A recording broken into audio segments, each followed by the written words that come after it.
Kasi may issue po ang friend ko na family friend niya regarding Parkinson's disease. Tungkol dito sa golden water natin. Kung kaya bang pagalingin ang Parkinson ng atin. Actually yung product natin, not only sa Parkinson's disease, nung recent na summit rally natin, even cancer, mula day 1 hanggang sa gumaling siya, so according to doctor, kapag ang isang product kayang pagalingin ng isang cancer, it means kaya niyang i-address lahat ng sakit. However, as far as the FDA is concerned, hindi natin kiniklaim na nakagagaling o naggamot ang product natin. Kasi bakit? Ito nakakatulong lang. So, ibig sabihin, preference pa rin ng tao. Kung ano yung gagamitin o ano gusto nilang gamitin. Kaya lang, dito kasi sa product natin, especially, may mga kaibigan tayo nung nakaraan, pinag-uusapan namin yung stem cell. Yung iba kasi ma'am, even sa ibang bansa, kilala talaga ang stem cell. Sa Philippines, mayroong mga gumagawa ng stem cell o nag-i-inject ng stem cell sa Philippines, nagkakandak. Pero yun, karamihan, galing pa sa ibang bansa.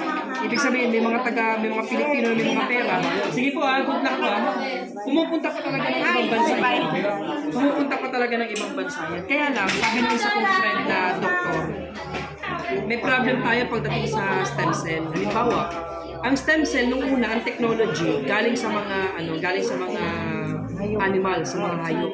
May mga deer placenta, yung iba galing sa unggoy, iba-iba yan kinukuha. Ang problema natin, yung mga hayop kasi, RNA ang meron sila. Tayo naman, DNA. Kaya nga pag in-inject ka ng isang DNA lang, sa tao DNA.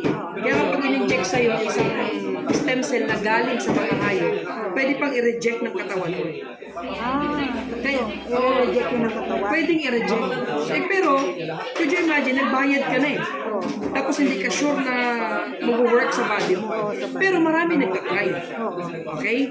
Until such time, nagkaroon ng tinatawag na innovation. Kaya nga mga eksperto sa ibang bansa, ngayon, ang kiniklaim naman nila, ang pinopromote naman nila, plant-based stem cell. Ang problema naman sa plant-based stem cell, imagine mo, ilang process pa yung kukunin mo o pagdadaanan ng isang plant para makuha yung stem cell. Tapos ika-capsulate mo. Kasi karamihan yung capsulated na eh. So, ibig sabihin lang, ang hirap paniwalaan ng stem cell mag-work sa tao kapag galing sa hayop. Mahirap din lalong paniwalaan kapag galing sa plant. So, ang tanong ng iba, paano ba yung pinakatama na stem cell? Ito naman, yung iba ang ginagawa, kumukuha sa mga baby. Sa human na mismo. Ang problema ganito. Ang tanong ko sa tita, ba't magkakaiba tayo ng tumor? Di ba? Ba't magkakaiba tayo ng tumor?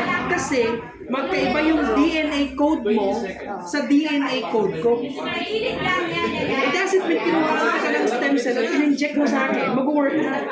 Kaya nga pag merong isang tao magpapakidney pag mag-kidney transplant, di ba kailangan pa siyang kailangan compatibility pa siya, kailangan compatible. Kasi it doesn't mean na lalagyan ka ng kidney, mag-work na siya. So parang ganun din sa stem cell. It doesn't mean nilagyan mo ako ng stem cell na human na, mag-work na sa akin. Kasi magkaiba tayo ng DNA code eh. So pwede mo pa rin i-reject. So ano yung pinakatama? Ang pinakatama, yung katawan mo mismo kaya mag-produce ng sariling stem cell. So ang kailangan mo, stem cell activator. Kailangan mo na isang produkto na kayang tumulong sa body mo na makapag-produce ng sarili mong stem cell. Diba? Doon pumapasok yung product natin.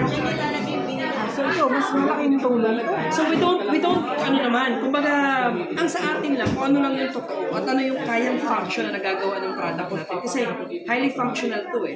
So pag ininom mo, o kung sino man mga tao, ano man yung mga karamdaman nila, or kung sakaling gusto nila yung magkaroon ng stem cell sa body nila, ang pinaka-the best is, uminom sila ng ganitong uri ng produkto, high functional product na merong oxygen. Kasi pag mataas ang oxygen ng body natin, no? Napapataas at natutulungan na makapag-produce ng sariling stem cell yung body mo. Halimbawa, yung isang product natin, yung galing ng Taiwan, yung Tony, kaya niya mag-produce ng 70 million stem cells. Diba? In China, they are selling it as much as 100,000.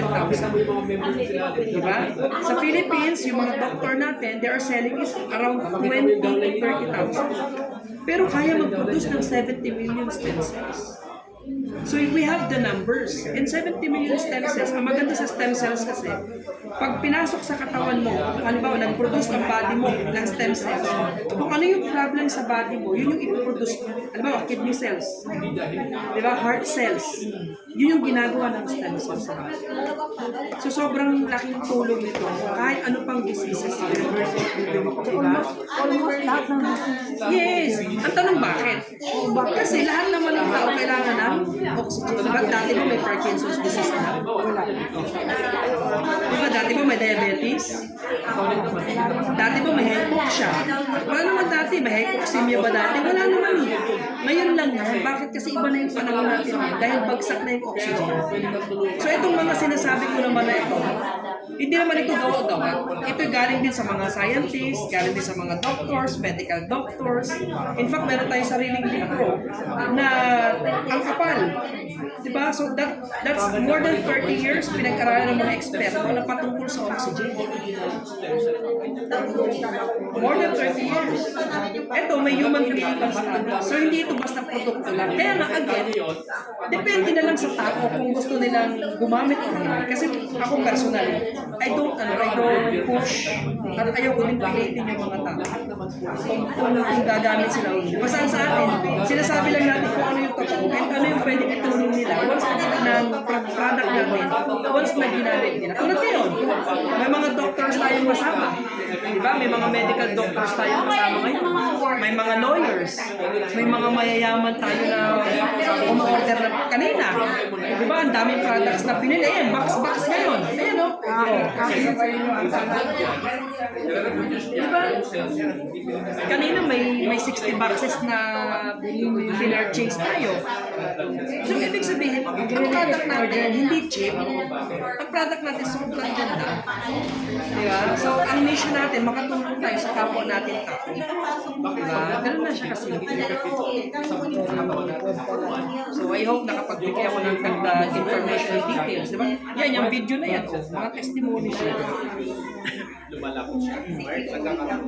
Parang karamihan naman may mga testimonies. Kahit ako nga sir, yung seaman ko, 16 na ipin, isang binunod. Pero bago yan, minunod na siya nito.